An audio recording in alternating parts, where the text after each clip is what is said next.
नमस्कार दोस्तों, स्वागत है आप सभी का। दोस्तों, हम पढ़ रहे थे राजस्थान माध्यमिक शिक्षा बोर्ड की किताबें, और जिसके अंतर्गत हम कक्षा 8 की विषय विज्ञान की किताबें पढ़ रहे हैं। और आज हम इस वीडियो में चैप्टर नंबर 3 संश्लेषित रेशे और प्लास्टिक के विषय में हम पढ़ेंगे। दोस्तों, राजस्थान माध्यमिक शिक्षा बोर्ड की किताबें हैं वो प्रत्येक एग्जाम के लिए बहुत ही महत्वपूर्ण होती हैं। ज़्यादातर जो क्वेश्चन हैं वो यहीं से पूछे जाते हैं और काफ़ी ऑथोराइड बुक यह मानी जाती हैं, जिसके माध्यम से आप अपनी तैयारी को बहुत ही मजबूत कर सकते हैं। हम इस चैनल पर कक्षा 6 से लेकर कक्षा 10 तक की सभी माध्यमिक शिक्षा बोर्ड की विज्ञान विषय की बुक्स हम यहाँ पर पढ़ने वाले हैं। इसके साथ ही हम दोस्तों सामाजिक विषय के जो बुक है उसके भी सभी चैप्टर हम पढ़ने वाले हैं, जिससे आपके जो जीके है वो काफ़ी मजबूत हो सकता है। तो वो विषय भी हम इस चैनल पर पढ़ेंगे। अभी हम इस वीडियो के अंतर्गत संश्लेषित रेशे और प्लास्टिक के विषय में हम पढ़ने वाले हैं। इससे पहले हमने 2 वीडियो अपलोड कर दिए हैं चैप्टर 1 और चैप्टर 2 के विषय में। अगर आपने नहीं देखे हैं तो ऊपर आई बटन में उसका लिंक मिल जाएगा, जहाँ से आप इसको देख सकते हैं। दोस्तों, वीडियो अगर आपको पसंद आता है वीडियो को लाइक कीजिए, और आपको लगता है कि इस वीडियो से आपको काफ़ी मदद मिलने वाली है तो प्लीज़ वीडियो को शेयर भी कीजिए और चैनल को सब्सक्राइब कर लीजिए। तो चलिए शुरू करते हैं। संश्लेषित रेशे ऐसे रेशे जो मनुष्य के द्वारा विभिन्न रासायनिक अभिक्रियाओं के द्वारा बनाए जाते हैं। कृत्रिम रेशे या संश्लेषित रेशे कहलाते हैं। संश्लेषित रेशे या कृत्रिम रेशे को मानव निर्मित रेशे भी कहा जाता है। क्योंकि इन्हें मनुष्य के द्वारा बनाया जाता है, इसलिए इन्हें मानव निर्मित भी कहा जाता है, कृत्रिम रेशे भी कहा जाता है। उदाहरण के तौर पर जैसे कि नायलॉन, रेयॉन, पॉलिएस्टर आदि हैं, ये सभी कृत्रिम रेशे की श्रेणी में आते हैं। तो यहाँ पे याद रखना, कृत्रिम रेशे जो मनुष्य के द्वारा निर्मित होती है, रासायनिक अभिक्रियाओं के द्वारा बनाए जाते हैं। आगे बहुलक को अंग्रेजी में पॉलीमर कहते हैं। याद रखना है दोस्तों, बहुलक को अंग्रेजी में पॉलीमर कहते हैं, जो ग्रीक शब्द पॉली तथा मर से मिलकर बना है। तो यहाँ पर पॉलीमर जो शब्द है वो ग्रीक शब्द पॉली और मर से मिलकर बना है, जहाँ पॉली से तात्पर्य है अनेक, ठीक है, और मर से तात्पर्य है इकाई से, अर्थात बहुत सी छोटी छोटी इकाइयों के दोहराने से बनी संरचना को बहुलक अथवा पॉलीमर कहते हैं। याद रखना है, बहुलक अथवा पॉलीमर किसे कहते हैं, तो बहुत सारी छोटी छोटी इकाइयों के दोहराने से बनी जो संरचना होती है उसको बहुलक या पॉलीमर कहते हैं।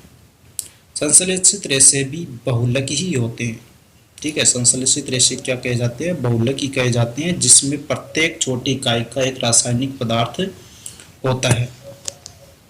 संश्लेषित रेशे के प्रकार और गुणधर्म देख लेते हैं।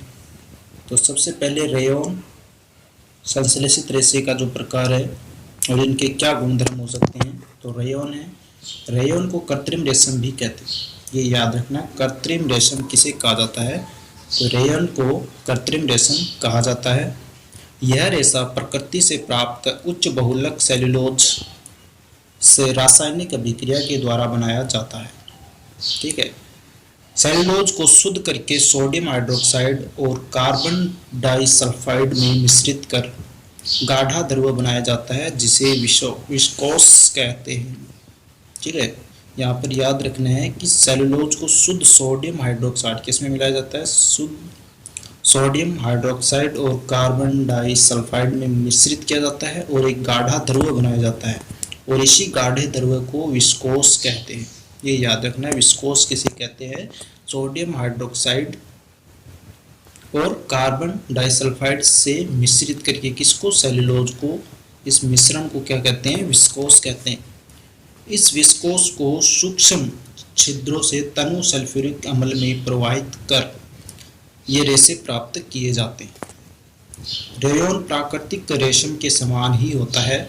यह प्राकृतिक रेशम से सस्ता होता है, इसे आसानी से बुना जा सकता है। रेयॉन और कपास को मिलाकर चादरें तथा कालीन या गलीचे बनाए जाते हैं। तो ये याद रखना है रेयन के बारे में। कृत्रिम रेशम किसे कहते हैं?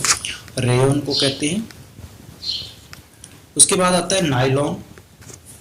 नायलॉन को एडिफिक अम्ल, ठीक है, और हेक्सामेथिलीन डाइएमीन से मिलाकर बनाया जाता है। तो ये याद रखना है, नायलॉन किससे मिलाकर बनाया जाता है? एडिफिक अम्ल और हेक्सामेथिलीन डाइएमीन, ये यहाँ पे याद रखना है। यह पूर्ण रूप से संश्लेषित रेशा है। नायलॉन एक पूर्ण रूप से संश्लेषित रेशा होता है।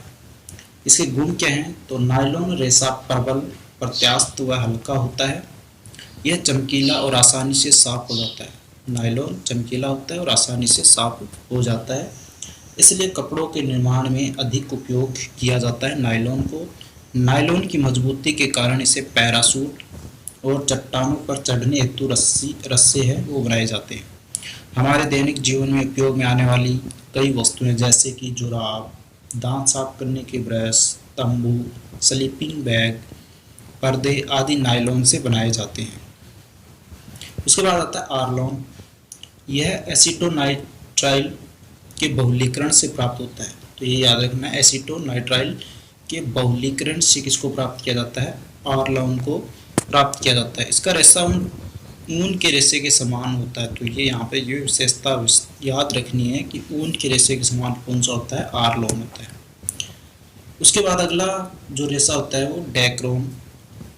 डेक्रोन यानी कि यह रेशा एथिलीन ग्लाइकोल और टेरिफ्थैलिक अम्ल, ठीक है, एथिलीन ग्लाइकोल और टेरिफ्थैलिक अम्ल के बहुलीकरण की अभिक्रिया से प्राप्त किया जाता है। इसे पॉलीएस्टर भी कहते हैं। यह पे ये याद रखना है, पॉलीएस्टर किसे कहा जाता है? डेक्रोन को कहा जाता है। इसको प्राप्त कैसे किया जाता है? एथिलीन ग्लाइकोल और टेरिफ्थैलिक अम्ल, टेरिफ्थैलिक अम्ल के बहुलीकरण की प्रक्रिया के द्वारा डेक्रोन को प्राप्त किया जाता है, जिसे पॉलीएस्टर भी कहा जाता है।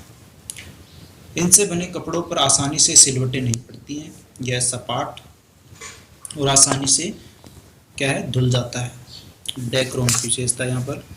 तो इस प्रकार से 4 रेशे यहाँ पर पाए जाते हैं महत्वपूर्ण रूप से, रेयन, नायलॉन, आर्लॉन और डेक्रोन। यहाँ पर ये याद रखना आपको। आगे देखते हैं संश्लेषित रेशे के गुणधर्म। तो संश्लेषित रेशे के गुणधर्म क्या पाए जाते हैं? संश्लेषित रेशों के कपड़ों पर सिलवटें नहीं पड़ती। संश्लेषित रेशे मजबूत होते हैं और लंबे समय तक काम कर आते हैं।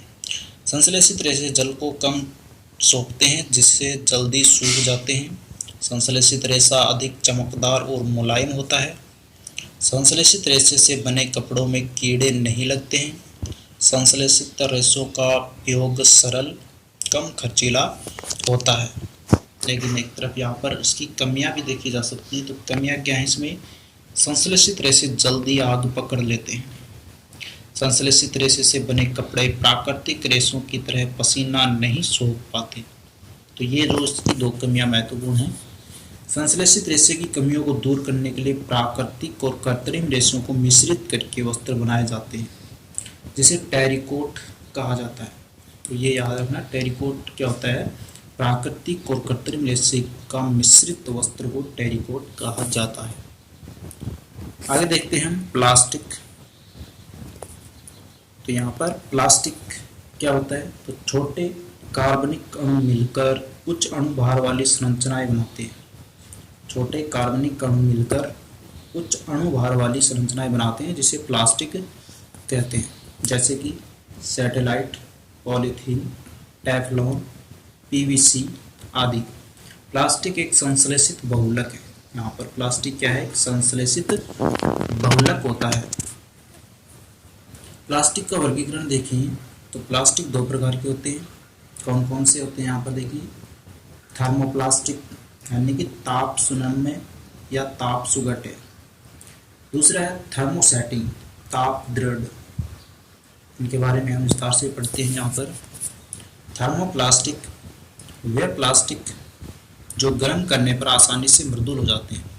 जिनको गर्म किया जाता है तो आसानी से मृदुल यानी कि नरम हो जाते हैं और ठंडा करने पर कठोर हो जाते हैं।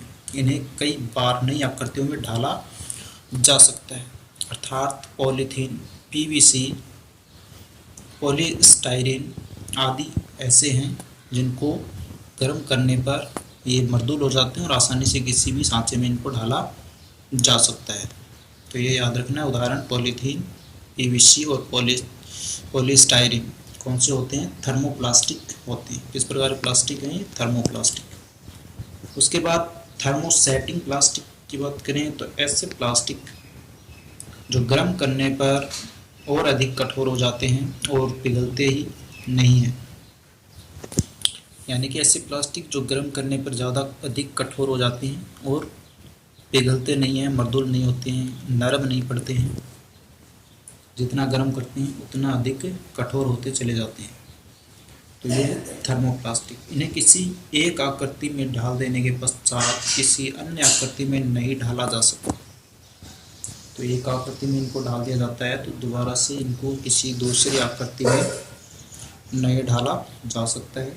इनकी संरचना में और अधिक क्रॉस बंध बन जाने के कारण ये अगलनीय और अघुलनशील हो जाते हैं और अत्यधिक ऊष्मा को सहन कर सकते हैं। बैकेलाइट का उपयोग बिजली के स्विच, बर्तनों के हत्थे, गाड़ियों की बैटरी आदि बनाने में किया जाता है। तो यहाँ पे बैकेलाइट जो थर्मोसेटिंग प्लास्टिक है का उपयोग बिजली के स्विच, बर्तनों के हत्थे, गाड़ियों की बैटरी आदि बनाने में किया जाता है।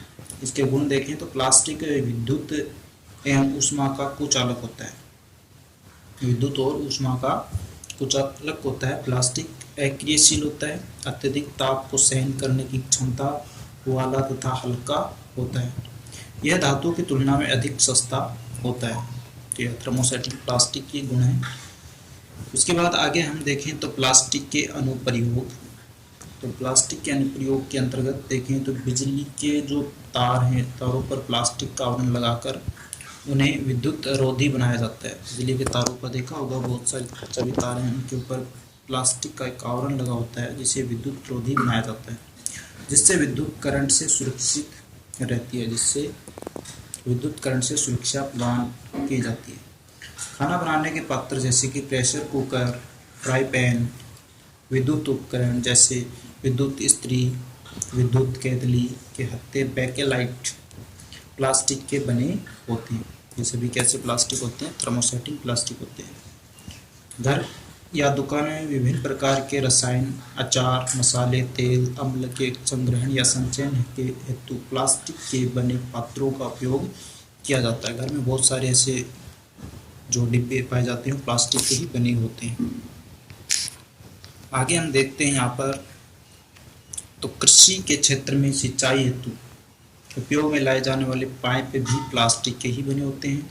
चिकित्सा के क्षेत्र में दवाइयों की गोलियों के रैपर, पीने की दवाई की बोतल, सिरिंज, दस्ताने, ऑपरेशन में प्रयुक्त धागे, चिकित्सक यंत्र भी प्लास्टिक के बने होते हैं।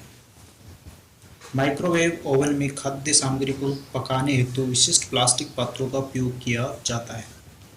तो यहाँ पर माइक्रोवेव में खाद्य सामग्री पकाने के लिए भी विशिष्ट प्रकार के प्लास्टिक पात्र यानी बर्तन रखे जाते हैं।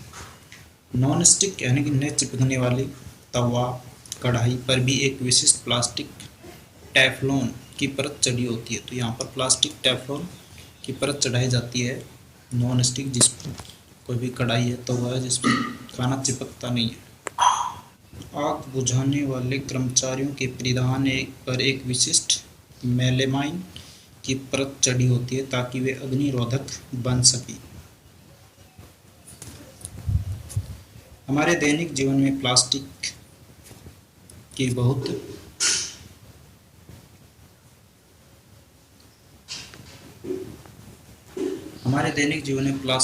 की वस्तुओं का उपयोग दिन प्रतिदिन बढ़ता जा रहा है, जो हमारे पर्यावरण के लिए हितकर नहीं है, क्योंकि प्लास्टिक का अपघटन कई वर्षों तक नहीं होता। प्लास्टिक की जैव अनिम्नीकरणीय प्रकृति के कारण इसका अपघटन नहीं हो पाता। तो प्लास्टिक की जैव अनिम्नीकरणीय प्रकृति के कारण इसका अपघटन नहीं हो पाता। यहाँ पर जैव अनिम्नीकरणीय पदार्थ कौन से होते हैं? ये पदार्थ जो प्राकृतिक क्रियाओं के द्वारा सरलता से अपघटित नहीं होते हैं, वे जैव अनिम्नीकरणीय पदार्थ कहलाते हैं। तो ये याद रखना, जैव अनिम्नीकरणीय पदार्थ यानी कि प्राकृतिक प्रक्रियाओं के द्वारा जो आसानी से अपघटित नहीं हो पाते हैं। पर्यावरण को दूषित होने से बचाने के लिए 4R सिद्धांत का अनुसरण करना चाहिए। तो ऐसे कौन से 4R सिद्धांत बताए गए हैं जिनका पालन करके हम पर्यावरण को दूषित होने से बचा सकते हैं? जैसे कि उपयोग कम करिए, यानी कि प्लास्टिक की वस्तुओं का उपयोग बहुत ही कम करना चाहिए। पुनः उपयोग करिए, प्लास्टिक ऐसी वस्तुएं जिनको बार बार उपयोग नहीं किया जा सकता है उनका पुनः उपयोग करना चाहिए। पुनः चक्रित करना और पुनः प्राप्त करना। तो ये 4R सिद्धांत यानी कि रिड्यूज, रीयूज, रिसाइकल और रिकवर, इन 4 सिद्धांतों के द्वारा हम प्रकृति में प्लास्टिक को बढ़ने से रोक सकते हैं और प्लास्टिक के कम उपयोग के द्वारा हम प्रकृति को प्रदूषित होने से बचा सकते हैं। तो दोस्तों ये था चैप्टर नंबर 3 कक्षा 8 का संश्लेषित रेशे और प्लास्टिक। वीडियो आपको कैसा लगा कमेंट्स करके ज़रूर बताइए। अगर अच्छा लगा है तो प्लीज़ लाइक करिए, शेयर कीजिए और सब चैनल को सब्सक्राइब कर लीजिए, जिससे कि आपको आगे भी ऐसे वीडियो प्राप्त होते रहेंगे। तो धन्यवाद दोस्तों।